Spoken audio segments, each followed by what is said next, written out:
Hi, Cheryl. Can you hear me okay? I can. Can you hear me? I can. Nice to hear your Oh, voice again. it's nice to hear yours. Just waiting for my director to cue me, Colleen, and we can start. Okay, great. And I think I've been told that it was a while ago. Is this taped or is this live? It's taped. Well, yeah, it's taped. It'll air in a couple of days. Okay.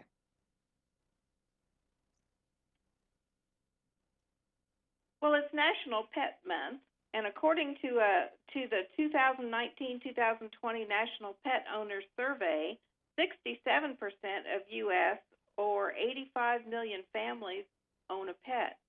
During the pandemic, however, pet adoption jumped, and 93% of those with a pandemic pet reported a better sense of well-being, according to a new survey by Rover.com. They provide us with unconditional love and companionship, and Colleen Burns joins us today to share some ways that we can give back to our pets and even suggest a service that will clone them for when the time comes. That's interesting. Hi, Colleen. It's good to have you here. Hi, Cheryl. It's good to be here. And Bo Peep is here today too. It's my friend. She says hi. She loves that it's National Pet Month because it's a great time for us as pet parents to give back to these furry friends of ours who give us unconditional love. And one way to show love is with the dog treats, but of course they're not all created equally. And I love these two new products from Nudges. They're all natural, jerky bones and jerky chews. They have no rawhide, so they're easy to digest. And they're also long lasting because of these extra flavors of real chicken or real beef. The jerky chews now come in the real beef with the jerky on the outside and a chew on the inside. You can find them at in the pet aisle at retail stores nationwide. You can also find them at nudgesdogtreats.com. So, is that one of the ways that we can help make sure that our pets live a healthy life?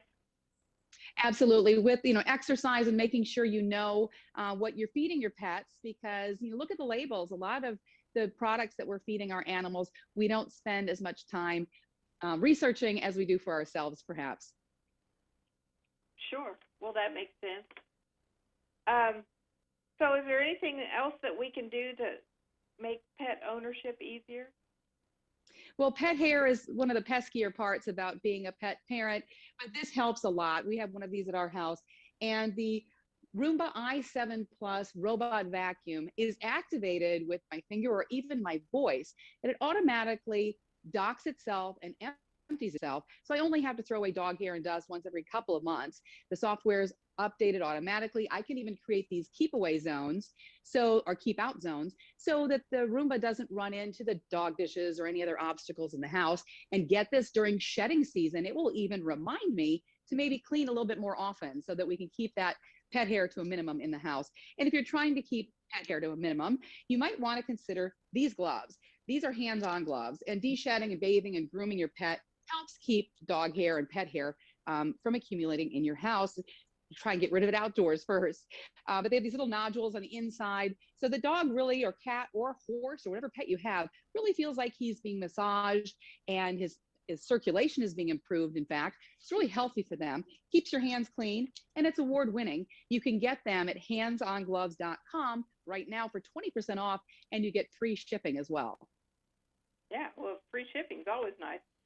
So what do you know about cloning our pet? Well, thinking about losing our pet someday is one of the hardest parts about being a pet parent. And some people consider it making that love last forever by cloning. So even if it's something you're not quite sure you're ready to do, Vigen Pets offers this program where you can collect your pet's genetic material, and they will store it for you for $1,600 plus an annual fee. But then that material is there for you, because even if you don't know right now, by the time your pet passes, it's too late to consider cloning. So if you do decide that's for you, it's $50,000 for a dog, $35,000 for a cat, which may seem expensive, but we do spend a lot of money sending our kids to school, or even paying for a wedding. And so pets are part of our family. And so for many people, this is something they're considering. Wow, that does sound expensive. But yeah, when you consider how much heartache a family goes through when they do lose their pet, that maybe it makes sense. So where can we again, go? oh, you go ahead. Sorry. No, you go ahead. I was just going to say again, this is why it's kind of a nice process, because you don't have to make that decision yet. You don't have to spend that kind of money yet. But again, as you're saying, you don't know how you're going to feel when your pet passes. So it's kind of a bit of insurance. Sure. So where can we go to learn more, Colleen? You can go to dailylounge.com to find out more about these products and cloning. So visit that site. All right. Well, Colleen, it was a real pleasure. Thanks for joining us today. Always a pleasure. Happy Mother's Day. Oh, the same to you. Thank you. And we'll be back.